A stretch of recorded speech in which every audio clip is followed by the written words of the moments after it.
Hey everybody, Ryan here at etrailer.com. Today on our 2014 Ford Edge, we're going to be taking a look at and showing you how to install the etrailer.com Class 3 2-inch trailer hitch receiver. Many of our Edge customers plan on using their SUVs to do a little bit of everything. So whether you're wanting to put on a cargo carrier to free up some space on the inside of your car, lug around a few bikes, or even tow a trailer, this is going to be a good all-around versatile hitch. Now, one thing that separates this hitch from some of the others is that it's going to be a little more visible. However, it does sit pretty far back and actually blends in with the car pretty nicely, and it almost looks like it's actually a part of it. Another thing that separates it is the hitch's finish. It's going to be a carbide matte black powder coat finish, which is going to be very scratch resistant, stay in good condition, and it's also going to look nice. Now, if you don't plan on using your hitch a whole lot, or would like something a little more hidden, or less visible rather, there are other options available. However, with this one, there is an upside to this visibility. That's going to be the ease of use.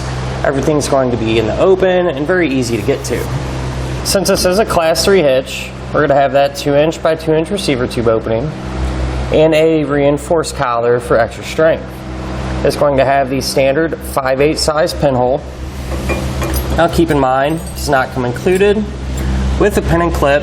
However, if you need one, you can find it here at eTrailer.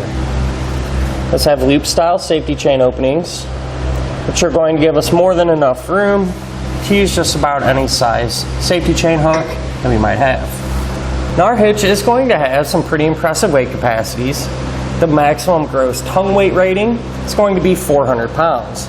It's going to be the amount of weight pushing down on our hitch. So that'll work perfect for a lot of cargo carriers and those 1 to 3 bike racks. As far as the maximum gross trailer weight rating goes, that's going to be 4,000 pounds of the amount of weight pulling on the hitch.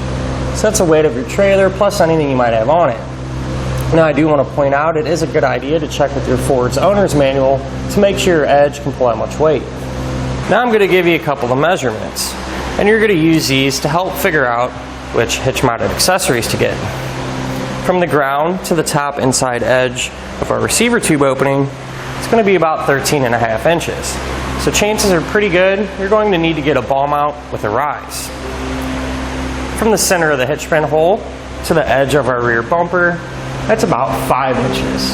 And you're going to use that to help figure out if any folding accessories you might have can be stored in the upright position without contacting the bumper.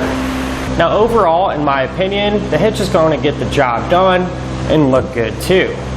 Now, when it comes to the installation, there is a little bit of trimming and drilling required, but it is relatively straightforward and doesn't take a whole lot of time to do. Speaking of which, let's go ahead and put it on together now. To begin our installation, we're going to need to lower our exhaust. But before we do that, I'm going to use a strap ran from side to side underneath the exhaust to help support it. We're going to have 3 rubber isolator hangers that we need to take off. We're going to have one here, one here, and if we move to the center, we're going to have one right up here. To get those off, what I did was sprayed them down with some lubricant, or you can even use soapy water. That'll just make it easier. You can just take a pry bar and work that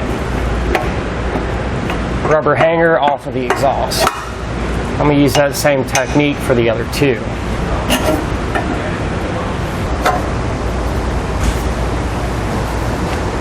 Then once it's down, we can go ahead and loosen up our strap to give us some room to work. So now if we come over to our heat shield, over where it's connected to the frame rail, we're going to have 2 8mm bolts that we need to take out. That way we can lower it down a little bit and trim up our heat shield. Now with the edge of our heat shield down, we can trim it. Now we're going to cut a portion off right here, and up top here, just a small portion here. And the reason we're doing this is to allow room for our hitch to go up and our bolts to go through. If we didn't trim this, the heat shield would actually be blocking our attachment points. So I'm just going to cut this with some tin snips.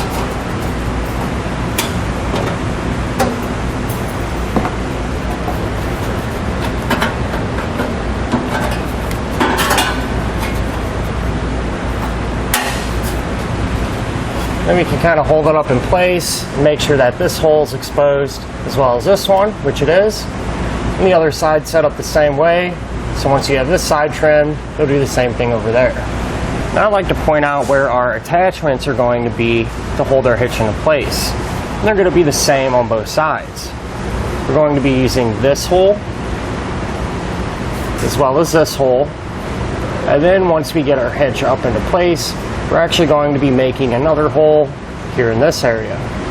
But for now, we will get our hardware in place for these two holes. Now the way we're going to do that is called the fish wire. So we'll take the coiled end of our fish wire and put it through this hole. And we're going to push it towards the back of our vehicle. Now it's going to be a little tricky to see, so you're just going to kind of have to feel around. But here at the beginning of our bumper beam, there's actually going to be an opening. We're going to push that coiled end of the fish wire down and out through that opening. And what we're going to do is take a spacer block, put that over the fish wire. We're going to take the shorter 1.5" carriage bolts and thread that onto the coiled end. And we can kind of work that hardware back into the opening, into the frame rail. Pull the other end of it and get it to drop down. I'm going to use that same technique to get our hardware in this hole, as well as the ones on the other side of our car.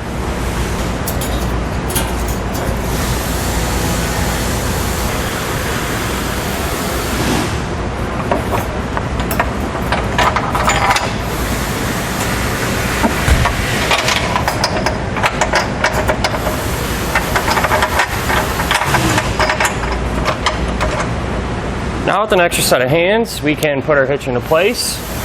We're going to put our fish wires through the corresponding holes in our hitch.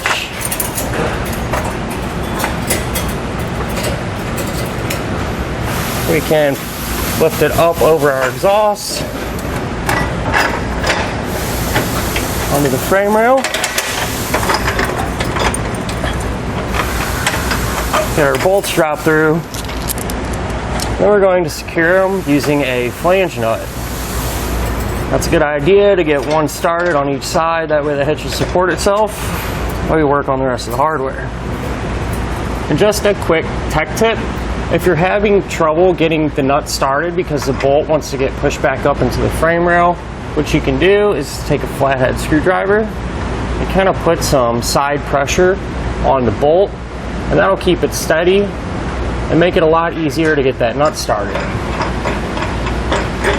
Now once all the hardware is in place and hand tight, you can go ahead and snug it all down.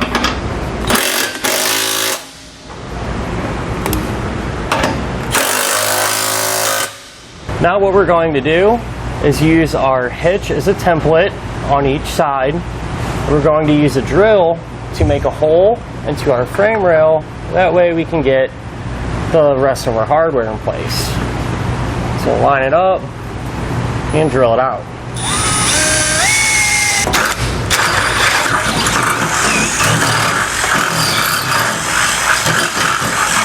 Now once our hole is made, we're going to use the fish wire technique to get our hardware in place. So once again, we'll take the coiled end,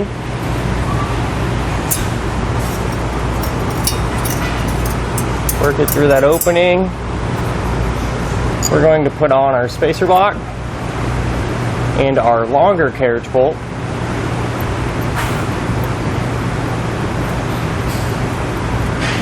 We can work that hardware back into the frame rail.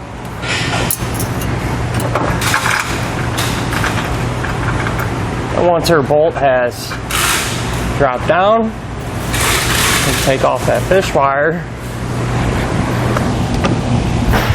and secure the end of it with a flange nut.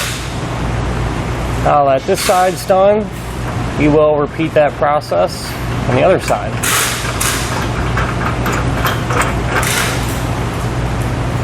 Now we can tighten them up. Now using a torque wrench, we can tighten all of our hardware down to the amount specified in the instructions. With our hitch torqued down, we can now rehang our exhaust the opposite way that we lowered it.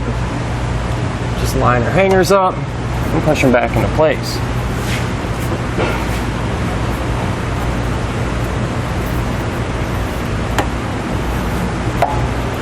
And once it's supporting itself, we can go ahead and remove our strap. And that'll finish up our look and our installation of the etrailer.com Class 3 trailer hitch receiver on our 2014 Ford Edge.